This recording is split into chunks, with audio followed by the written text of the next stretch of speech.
Hi, you guys. Welcome back to the podcast. This is Life at a Glance with Christy German, and it's been a while.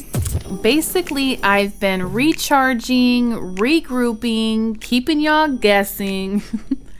September, you guys, is very exciting. You know, kids went back to school last month. Pumpkin spice is now trending at Starbucks. I get extra cuddles on the couch on football Sunday. And I did want to add that Danica made the volleyball team and Jade made the color guard team. And just so happy because of all of the above. You know, this is a new season, new beginnings, and it's just, almost time for the holidays. But what I did want to say is that this particular podcast is all about my first year of marriage. Yes, Kevin and I's first anniversary was August 15th. And man, I've learned so much through this whole year about him, about myself, about love, about what a relationship's really about. And I wanted to talk to you guys about that. Our anniversary, like I said, just passed. And I wanted to let you guys know our vows at our wedding was 1 Corinthians. And I wanted to kind of quote that. And it's, love is patient, love is kind, it does not envy, it does not boast. Love is not proud, does not dishonor others. It is not self-seeking, it is not easily angered, keeps no record of wrongs, does not delight in evil, but rejoices in the truth. It always protects and it always trusts, always hopes and always perseveres. But most important, love never fails. And that's 1 Corinthians. And I have to remind myself of this sometime. It ain't easy. And I have to be honest, like I just said, our first year of marriage has been a little difficult. Kevin and I are still figuring each other out. Together 4 years, married for 1, we're still learning about each other, which I'm sure some of you can relate. The first thing I wanted to say is respect is key. This year, I've also learned the importance of the alone time we all need to recharge. That's why my time is in the morning. I love my coffee, my Starbucks, my workouts, and my long music showers. That's my me time. I need it every day in order to fill up everyone else's love cup. I have to fill up my own, so that way I can give back. For my husband, he loves nighttime, his fresh beer at the end of a long work shift, time for his music and just lounging and playing video games. And he should have that most of the time. Allowing this alone time for each other allows us to appreciate when we are together. Like I just said, you need to fill up your own cup in your own soul in order to give to others. I've also learned this year to keep my expectations realistic for myself and for my partner. A lot of times when we're younger, we think every day with the man of our dreams is just going to be some kind of fairy tale that we see out of a Disney movie. Maybe it's Disney we should blame. I don't know. But some days we have to, understand that we're going to be frustrated and not feel in love and be really irritated with that person. When you spend every day together and you have a lot of responsibilities together, I feel like that's really natural.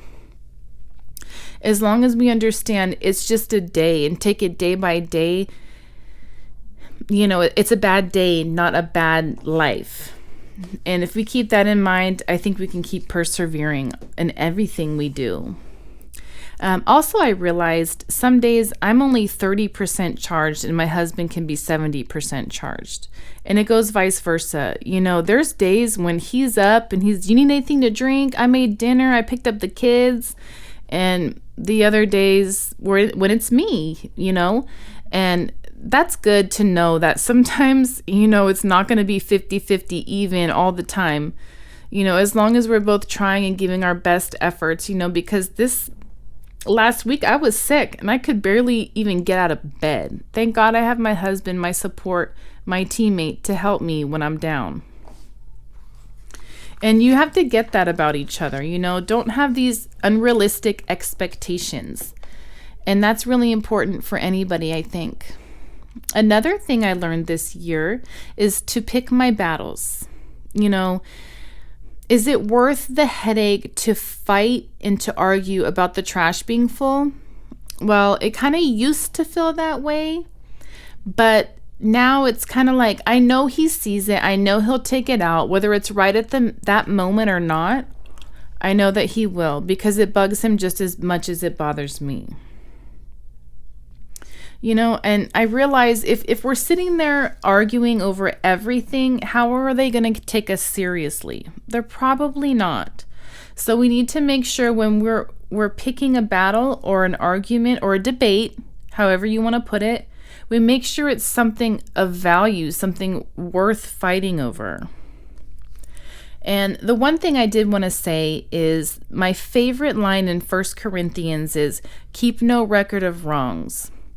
Well, I feel like this is something I personally have struggled with throughout my marriage, is bringing up the past. Every time something would come to my mind, I wouldn't give the opportunity to grow from what has happened in the past. And I haven't been perfect in our past either, arguing, mild name calling when it wasn't necessary. You know what I mean? And keeping a record, you remember this day on this time you said this, and it's like, well, if I'm still going to remain with the same person, we all need to let it go.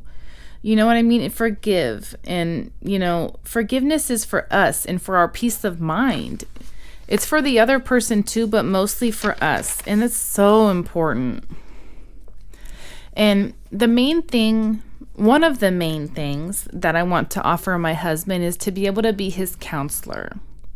I believe I have enough life experience to teach and to guide my husband to be on the right track. I am a little bit older than him, although he has a different experience to offer me. It's important to help them out when they need it. If they come to us and they trust us, let's make sure we help guide them in the right way, the best that we know and that we can. And always remember the reason you fell in love in the first place.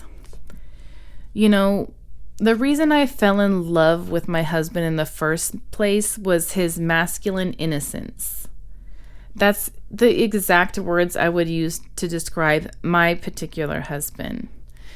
He's a man and he enjoys being a manly man.